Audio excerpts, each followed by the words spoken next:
evening, wherever you are. Let's start that again. Hello, everybody. Good morning, good afternoon, good evening, wherever you are. Welcome to Blue Sky Friends, our first Friday class of April. And we've been studying and learning a meditation about how to live a good life by also thinking about our death and maybe being able to go beyond death as well. And we've been doing this over several months, or it's been like, this is class 6. So 6 Fridays at least with some breaks in the middle. So I know it might not be, you might not remember it because we've had so many breaks in between. So we're going to go over the whole meditation today. Will be our final class. And you can use this meditation. You don't have to sit down and like do the whole meditation at once. You can stop at different points and really think about it and contemplate it and go into it more deeply in how it affects your own personal life. That's what this whole meditation is about. It's about our own personal life and how we can use these tools. So, with that said, I'm going to lead the meditation. I'm recording the pictures that I have created so that you can go back and look at those pictures to remind you of what or where you are in the meditation. But right now, I invite you to close your eyes and just listen while I invite you to follow the meditation. And then you will have this to refer back to in the future. Okay, let me share my PPT.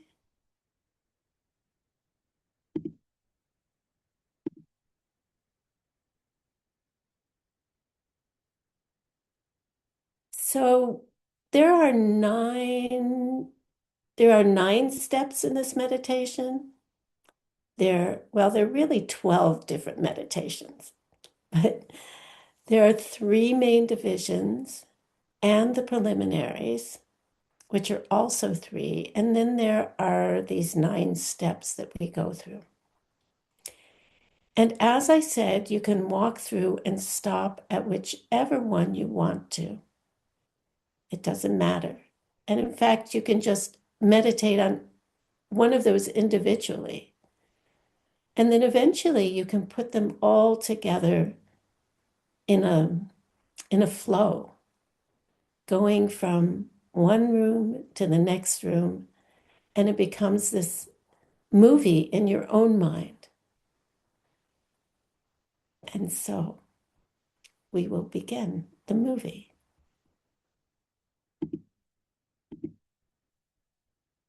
So if you remember, we had been going through a really dark, thick forest. We were carrying a heavy backpack.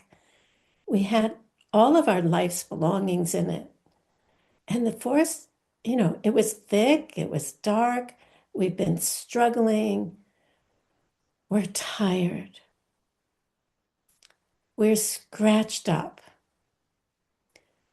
And we just want to get out of the forest. And finally, we come to the edge of the forest.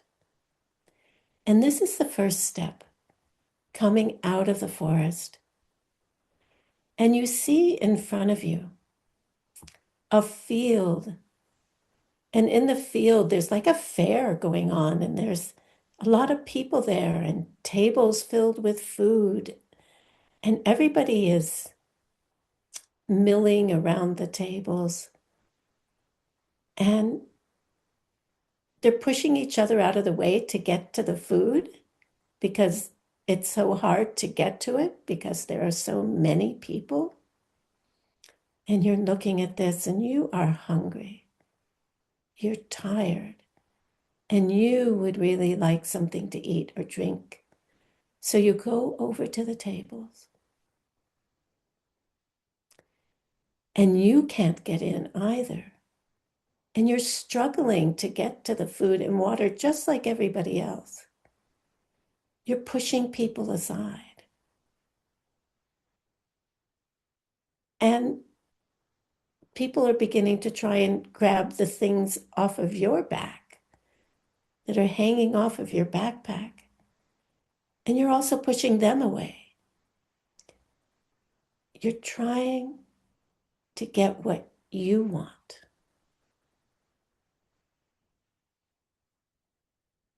And you're hurting people to do it. And this is pretty much how we live our life, how we will lead it. If we don't think about others, if we don't think about our death and what's important in life, we're trying to get what number one wants.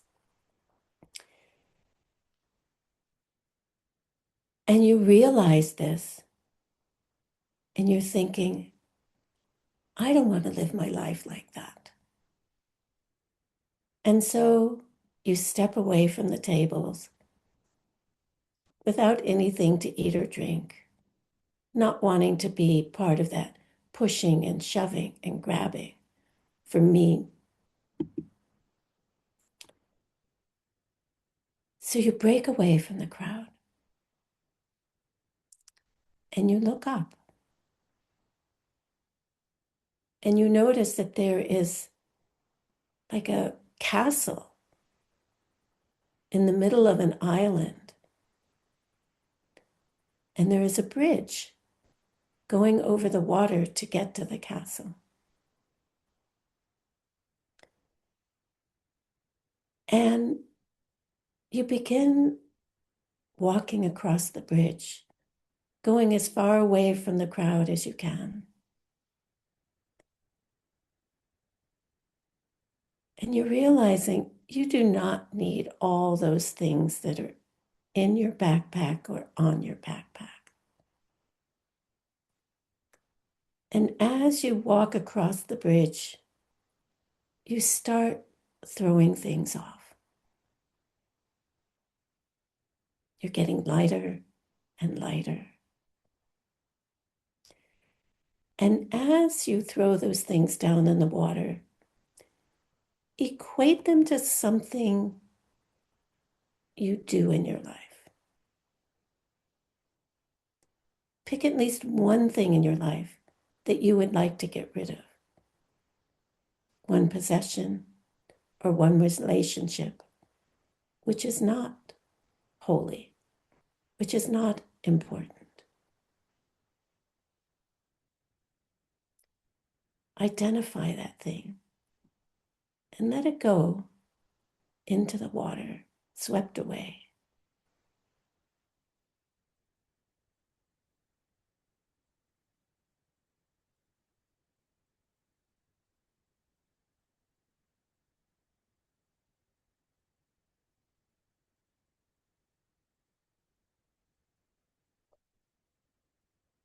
Now let go of some activity that you do that's not really bringing you happiness.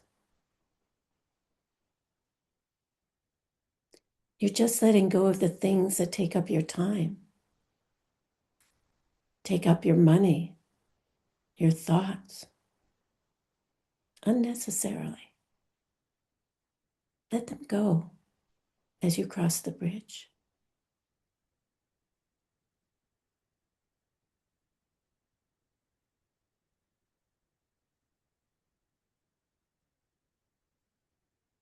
This represents the benefits of meditating on death. The fact that you're going to die tonight. And if that is true, which it will be, at some point, which things would you throw out? Because automatically you want to give up things like that.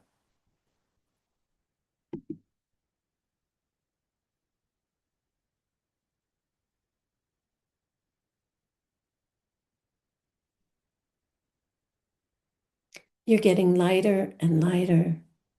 You're no longer carrying the backpack.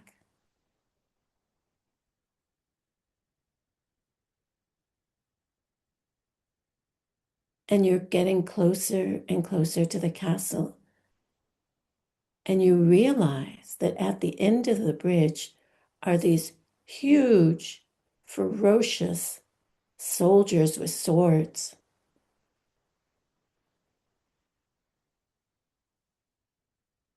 They represent the scary things, the fear of death, the fear to die, the kind of death meditation which is frightening, being nervous or paralyzed by those thoughts.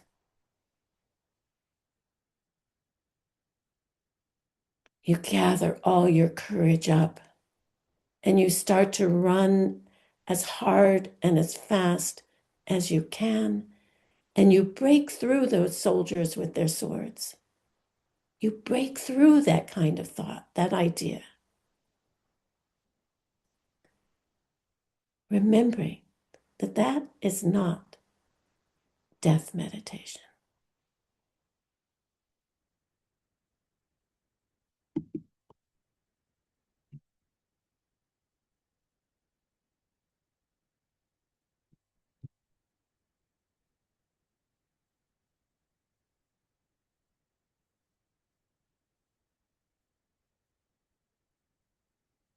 You break through that kind of conception about your death, and you break out into a meadow filled with wildflowers and green grass. And you're dancing across the meadow. You have shed your heavy, dirty, dark clothes, and you're dressed in very, very light silk. Doesn't even feel like you have clothes on. Just something light and free and flowing. You're happy, vibrant, and excited. This is the real death meditation.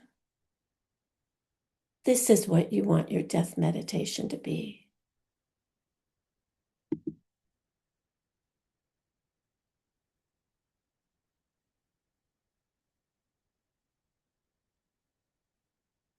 So this has two parts. You break through the wrong death meditation, the wrong way, or the not particularly helpful way of looking at your death, into this excitement that you're always acting as if you were going to die tonight.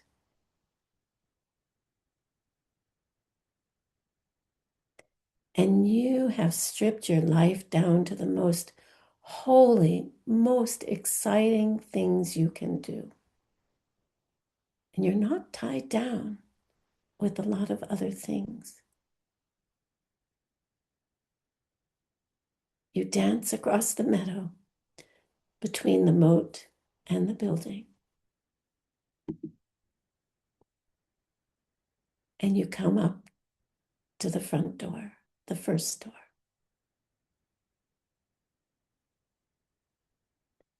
It is yellow in color, kind of golden yellow. You stop there and look at it. And you think, this door represents the first of the three big divisions of this meditation.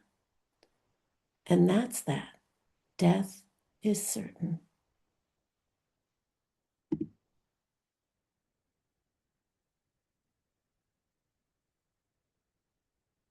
You open the door. You were in the bright sunshine and it's quite dark inside. You can't see very well, but you've entered a cool room. You can feel it, and it's dark, it's circular. And then suddenly you hear something snarling to your right. It is a huge animal that would like to kill you. And it's chained up, and it's wild, and it's trying to reach you.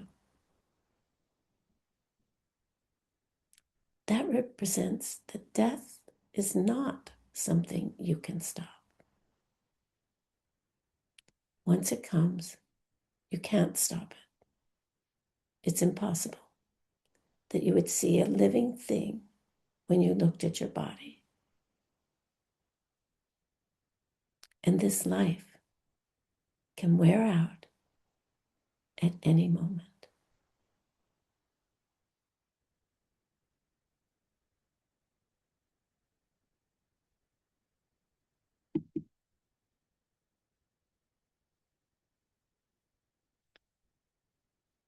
You walk around this ferocious animal as far away from it as you can possibly get. And you walk to the center of the room. There, standing on a small table, is an hourglass.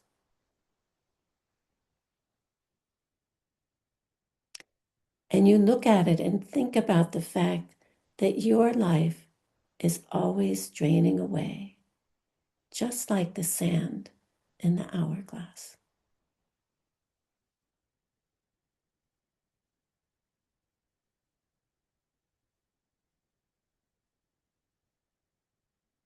We all have photos of ourselves and our family and our friends when we were young or younger than we are now.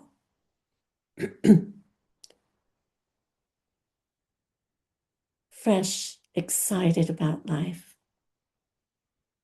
looking vibrant. And then time just slips by.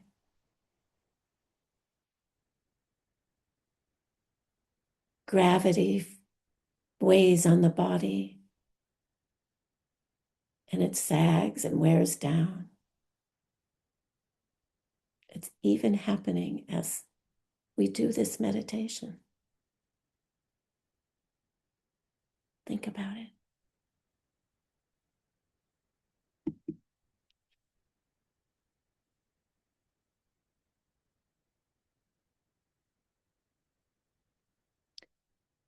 Leaving the hourglass room, imagine yourself running down a corridor. It's also dark with stone walls.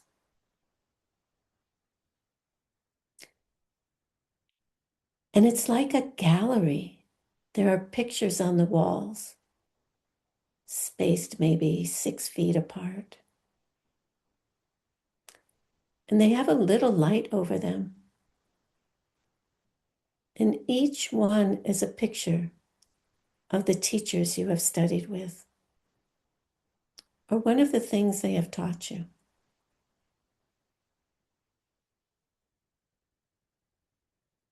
You are rushing down the hallway, not able to take the time to absorb them, to absorb their teachings, or to think about what they taught you. It's kind of frustrating that you've never had the time to really go deeply into the things that they have taught you. The time just flies away. And we use this hallway to remember that.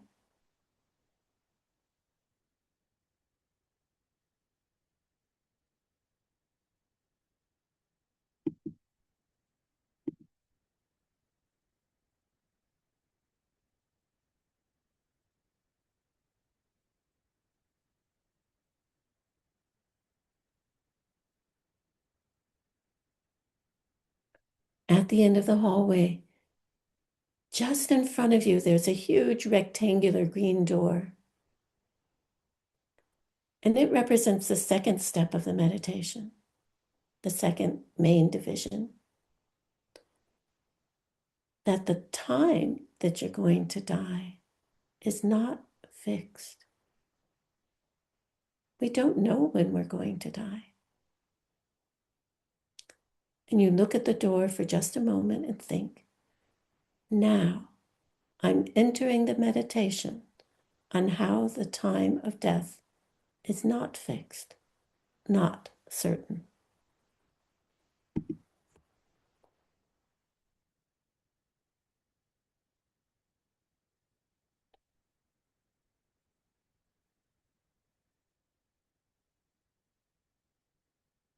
You step through the door, through a narrow opening, and you walk into a triangular room.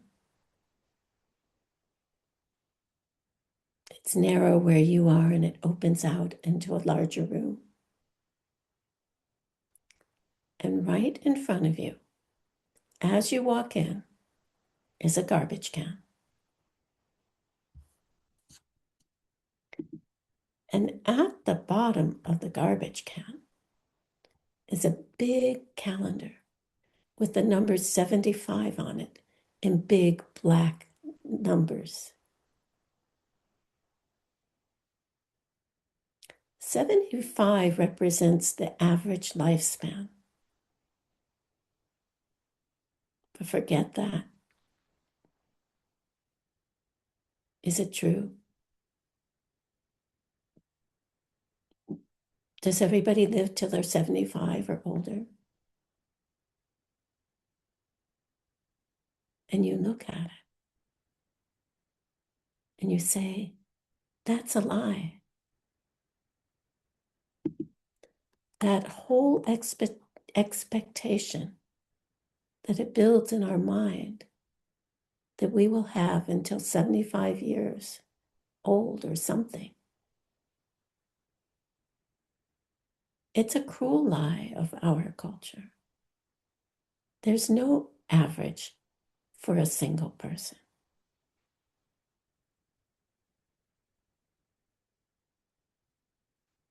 There's no reason why you should expect to live any longer than this week or today. It's an unreasonable thought to say, I have 40 more years to live until I reach the average. Doesn't make sense.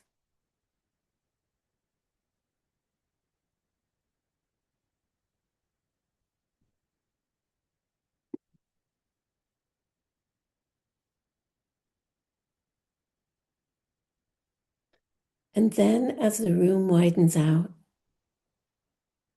you're walking through a normal room. It has furniture, chairs, carpet, video screen, books.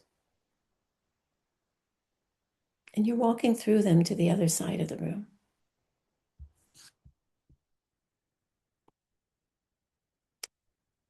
And in the back of your mind, you know that somewhere in that room is a tripwire that if you touch it, you'll die.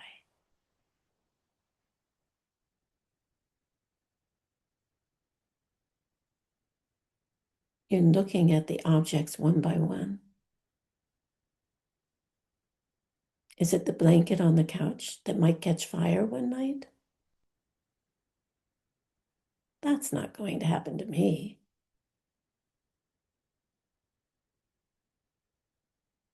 You look at the chair and think, is it going to be the chair that kills me?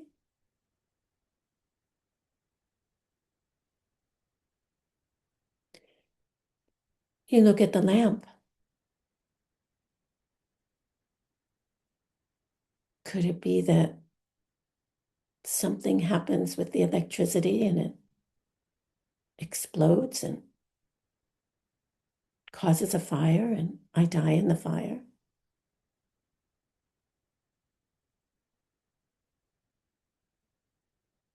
Maybe I trip on the carpet and hit my head. Look at each object and think, could that kill me? Of course.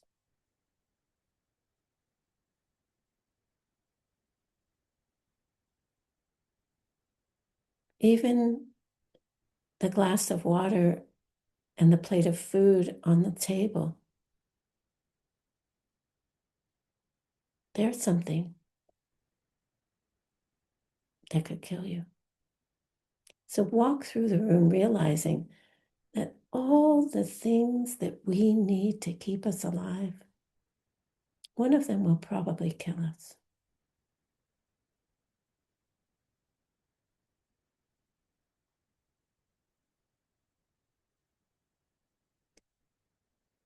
You are walking toward the door on the other end of this cozy little room with all of your things in it, aware that something in there could kill you.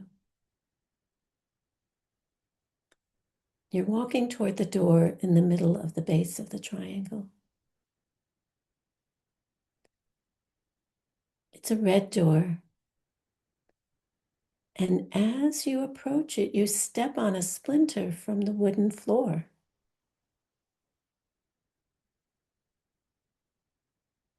You lean down, you take it out of your foot. And there's a little spot of blood that comes.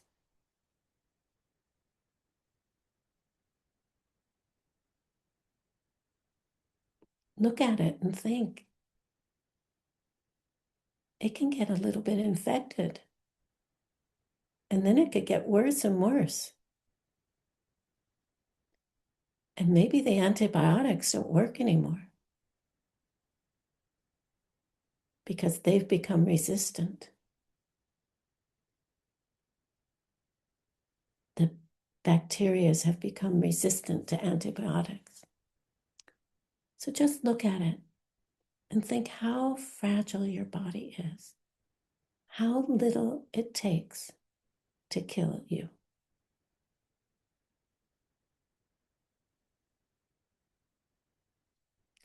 So this is the meditation on how fragile your body is. How many little things can kill you?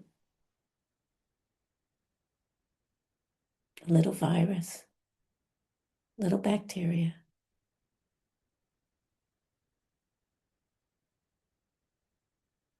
a little break in a chromosome in a single cell, which brings you cancer and can kill you. Our life is so fragile.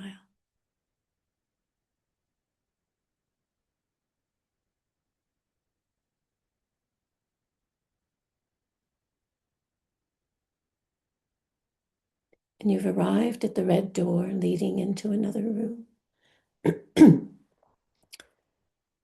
You look at it for a moment and reflect. And this is the third of the main meditations.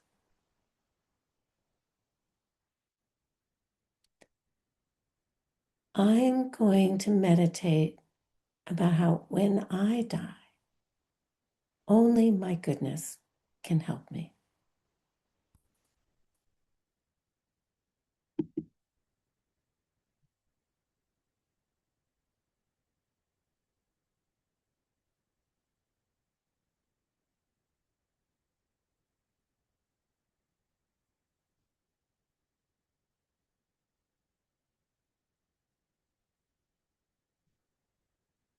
You open the door, you enter. You're in a bright room like a greenhouse made of glass.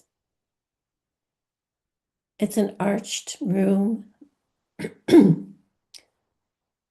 glass goes all the way down the whole length of the room.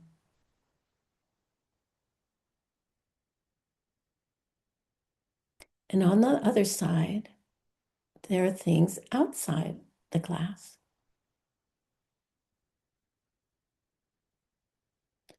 So you're going down a room, but there's things on the outside of the glass that you can see. And the sunlight is coming in from the outside. You can clearly see the things outside the glass walls of the hallway you're walking down. And then there's another glass wall on the outside of those things. And so in between, you can see certain things.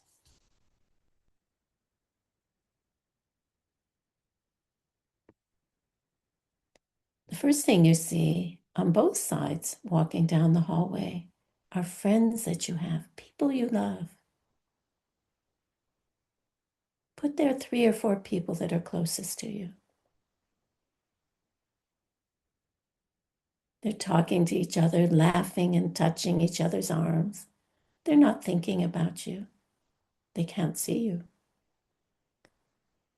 And you're like knocking on the glass and trying to get their attention, and they can't even see you. It makes you frustrated. They can't hear you. They don't pay any attention. It's like you're invisible.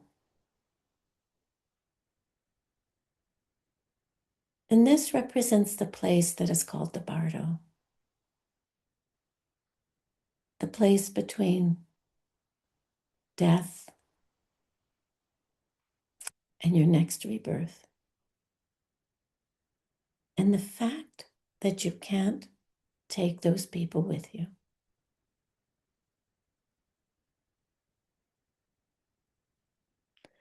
The moment after you die, you will be alone. Perhaps you might be able to see them, but they won't be able to see you or interact with you at all.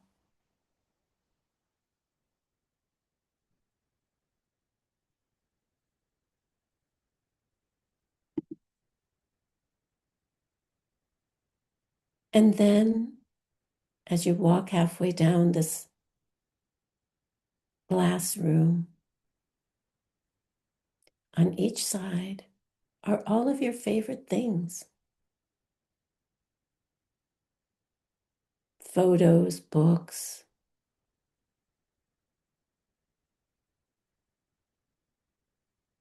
You're looking at them. But they look a little old and dusty, as if you haven't been there for a while. You're trying to reach them and you can't, and then you realize, I can't. I'm dead. I'm already in that place between this life and the next, what they call the bardo. I can't reach my things. And you're frustrated and angry. You have no power over them anymore.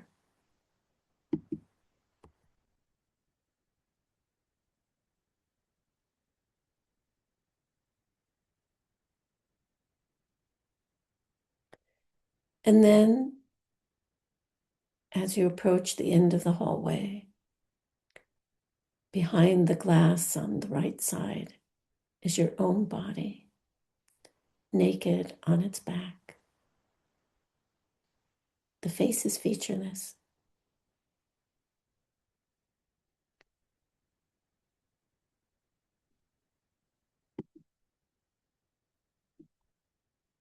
This represents you'll lose even your body that you worked so hard to care for, to feed it properly, to dress it, to exercise it, to get enough sleep.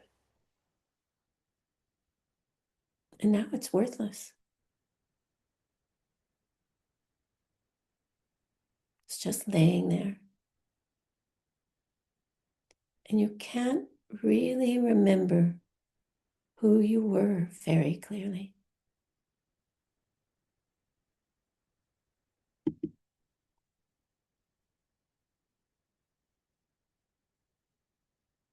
You've come to the end of the room now. And in front of you is a big white door. And this represents the decision that you'll have to make after this meditation. There will be 3 decisions. So look at the door and remember it means 3 decisions.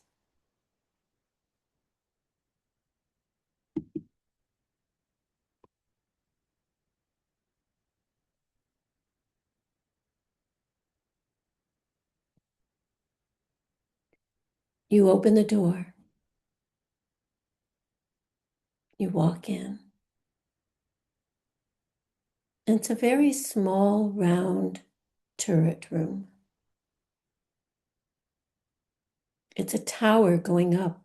There are slits for windows to let a bit of light in. And there is sunlight coming down into the center of the room. But you're still on the edge. You're not in the sunlight yet.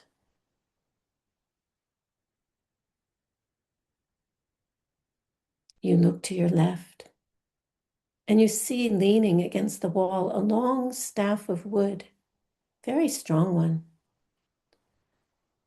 Staff is even a little taller than you are. You reach out with your left hand and it fits perfectly. And it feels so familiar. You take the staff up and it represents the first decision, which is, if it's sure that I'm going to die, then I am going to start my practice of being good.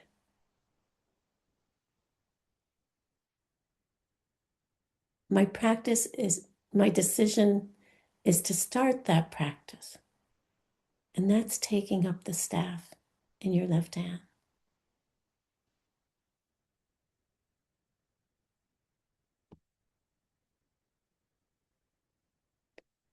Then you take a step forward with your left foot, stepping towards the circle of sunlight, but not in it yet.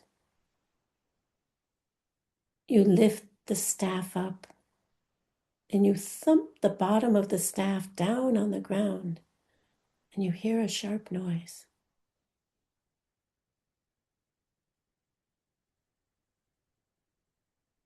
That represents the second decision, which is to do it now, today.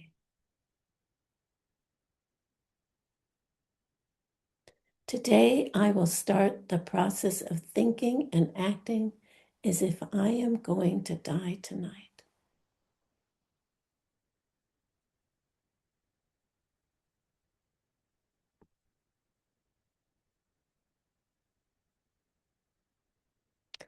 That's a response to that second room we were in, the second division, which is that we don't know when we are going to die. So you have to start now. And when you hear the sharp rap of the stick on the floor, remember that. That's your response to not knowing when you'll die.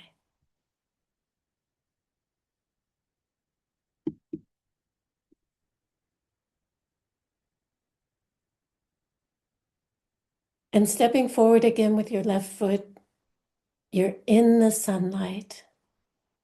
And you take the staff up and you hold it in front of you up high. You have some kind of power.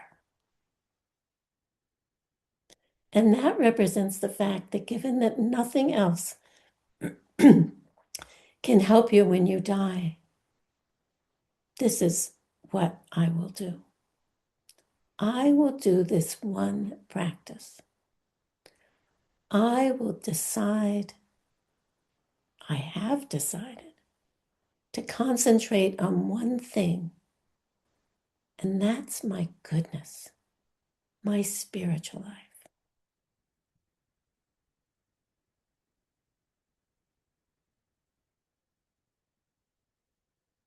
So holding the staff up high and looking up to the sun represents this one thing you will do with your life. I will do the holiest things I can do. I'll cut away all the useless things. I'll even start to cut away the things that are not so powerful, not as likely to help me become someone who can really help people quickly.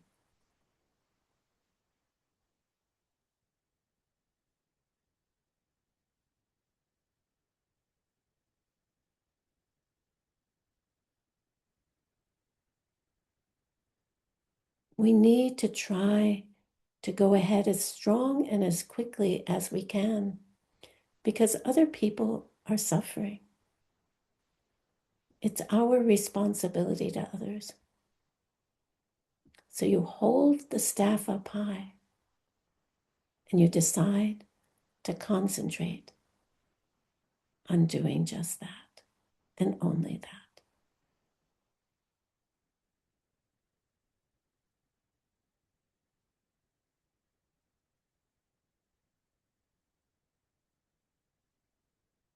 And then you look to the right and there's a door of royal blue, not too light, not too dark, but a strong blue color. You turn your head towards the right, but not your body. And then you bring the staff down into your right arm and point it towards the door. And that is the door of our practicing goodness. And it's a special kind of goodness. This is the door which represents exchanging myself and others, redefining myself and others.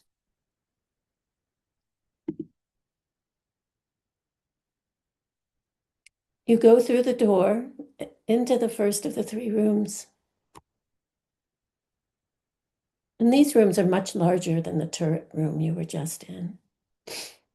And in the middle of the first room is a big table. There's a person sitting there on the other side.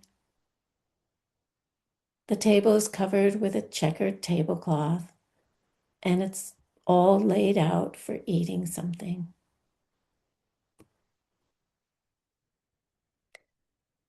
Next to you, on your side, there's a stand, little table, and on top of it is a nice plate of food and a cup of something to drink.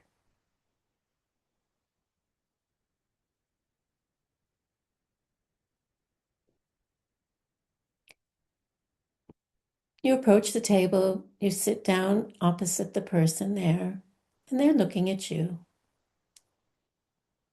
You pull a magnifying glass out of your pocket and you lean over the table and look at their eye through the magnifying glass.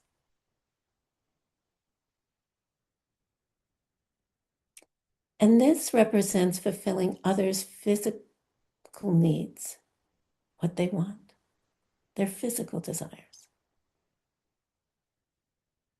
The ones, of course, which are legal and moral.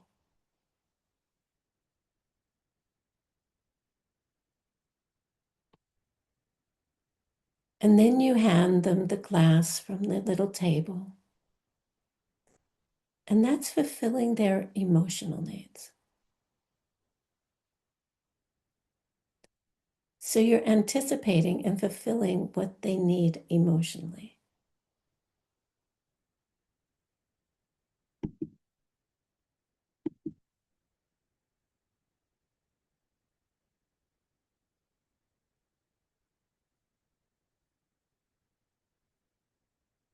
And then finally, you fulfill their spiritual needs, which is dessert. You hand them dessert. And this is like giving them the sweetest, sweetest ideas.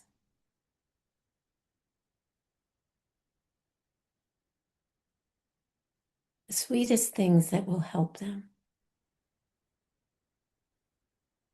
It could be getting them interested in a book or some discussion or a movie that has an uplifting moral, something like that. A song that has uplifting lyrics, or profound lyrics in it. Doesn't have to be something philosophical or religious for that matter.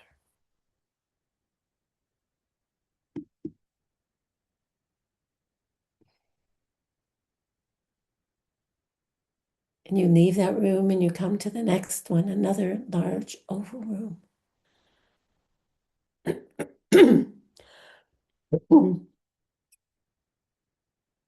It's very similar with a very similar person sitting across the table, and the same things are there.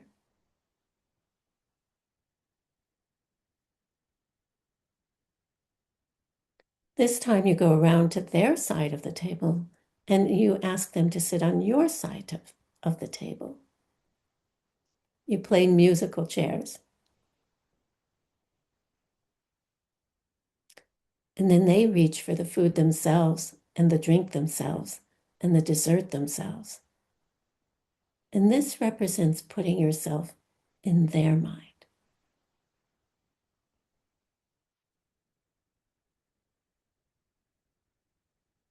In the first room, you're still maintaining the distinction between you and me.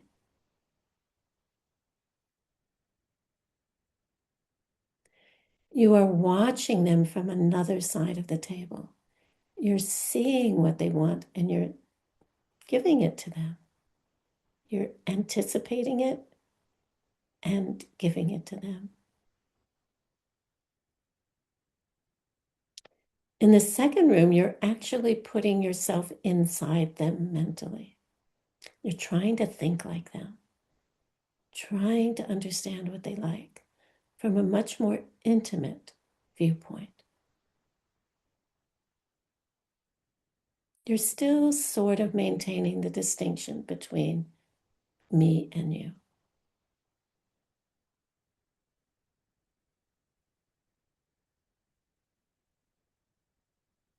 So, in practical terms, this is instead of just observing them and giving them what they seem to like, you're in their mind and trying to understand their life, their background, the things they like, where they're coming from, and trying to think like them. And when you do that, you try to figure out what it is they really need. And when it comes to the dessert, it'll be much more profound because you'll be better able to give them what they need spiritually.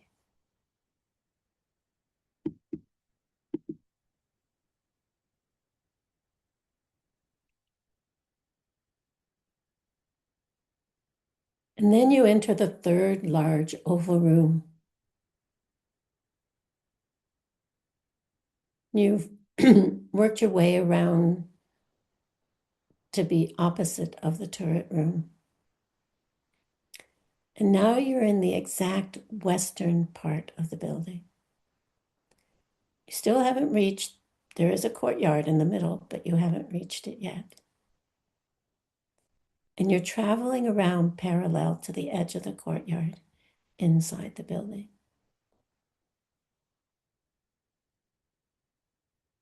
And in this oval room, there's a little round cafe table, smaller than the other tables.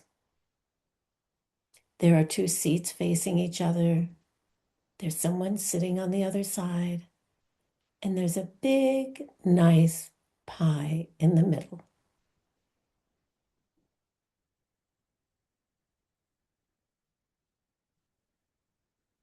the first thing you do in the room is you take out a little ball of red string that you had in your pocket. You pull out some of the string and you walk around to the left, counterclockwise.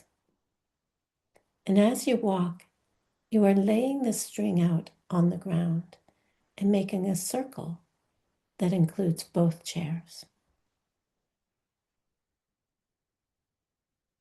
It's a big circle of string on the floor that encompasses the whole table and the chairs.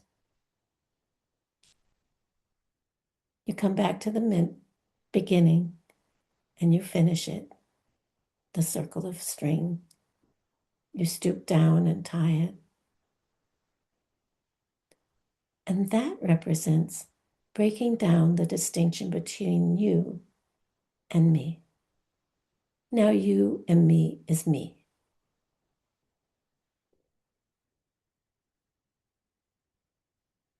Then the person asks, why didn't you put the string between us on the table? And you say, well, it's really arbitrary. Let's put it around both of us. That way, it doesn't wreck the pie.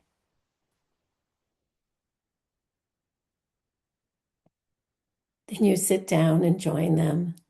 You lean over the pie and you tap on the other person's forehead with your third finger of your left hand. And they tap on your forehead with their finger. And you both tap 3 times.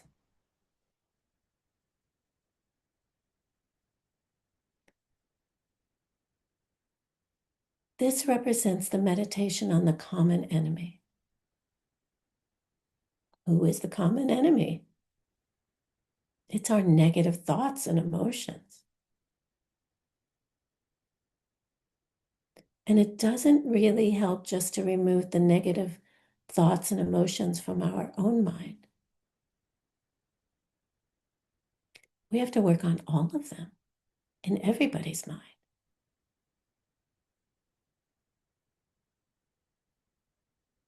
And it doesn't really matter if they're not appearing right now. If we allow the people around us to have negative emotions, if we encourage them, sooner or later, it will hurt everybody. So the tapping represents helping each other against this common enemy.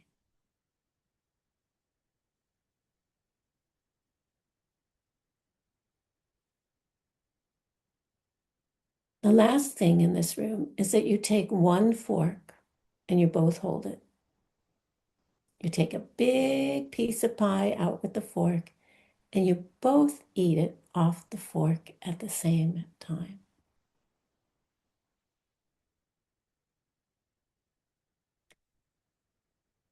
This represents that it is incomplete just to work for what you want and your own happiness. It's not really very satisfying to be happy when everybody around you is unhappy.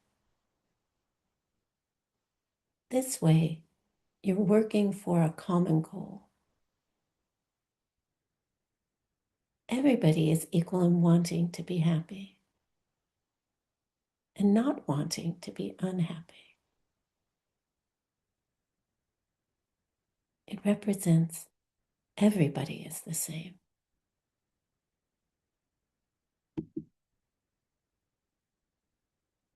And then you get up, you walk around the table, and you go to the next door. It's a silver door.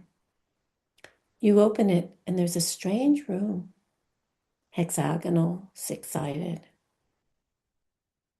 And in the middle is a big incense burner. And there's smoke coming out of it. And it's very beautiful. It's just wafting through the room. And this represents bodhicitta.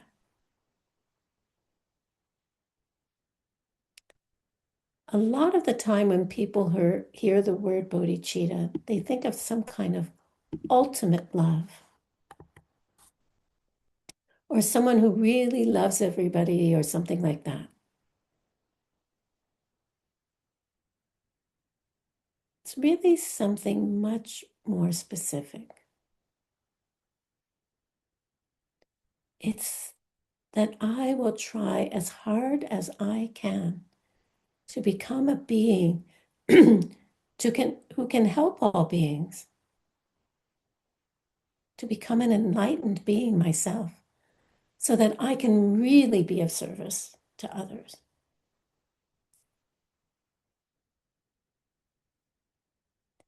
I'll try to be the one happy person in the world, truly happy person in the world.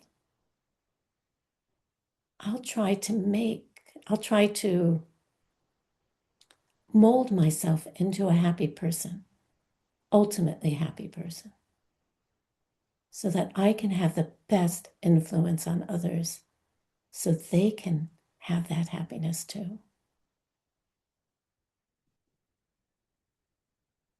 So the idea is you must first do it for yourself. That's real bodhicitta. So when you look at the incense and the smoke coming out of it, it's filling up the room. The sweet smell is filling up the room. And that's bodhicitta. It's the idea that I myself will stop my own death and my own aging and all the unhappiness in my mind. And then I'll be able to teach other people how to do it.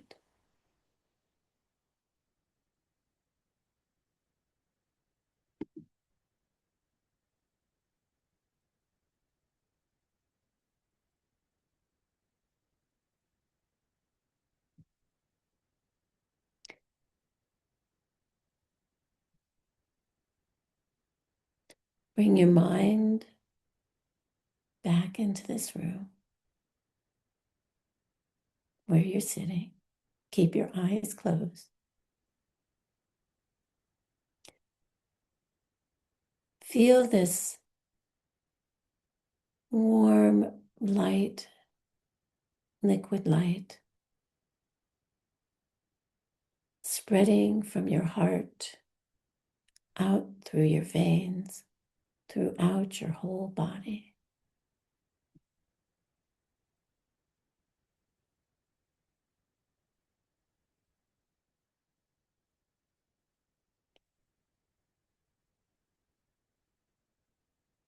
This is the light of having thought about death and where it has brought us to. This idea of reaching happiness in this life so that we can help others be happy. And it bursts out of the pores of your skin like great rays of light. And it flies out and touches every being in the universe.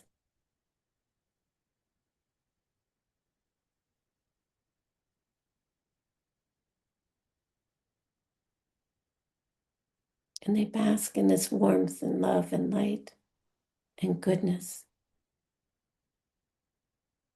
of the class that we've just had.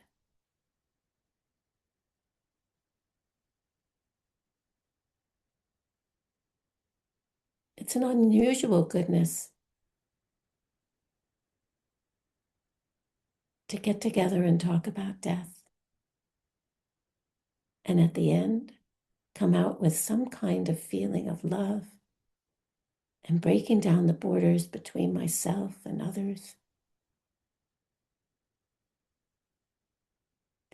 To reach that state of mind by thinking about corpses and stuff is some kind of huge good seed, and it's very unusual.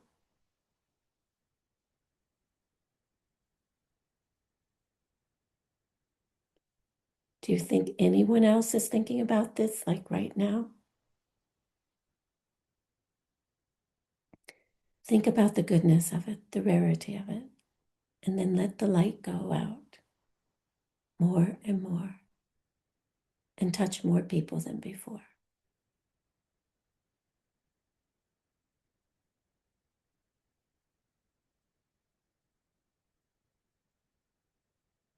Come back to your breath. 3 long exhales.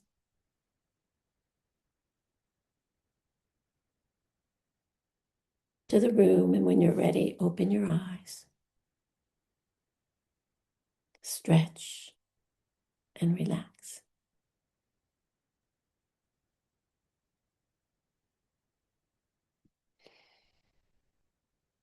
So if you find this meditation useful,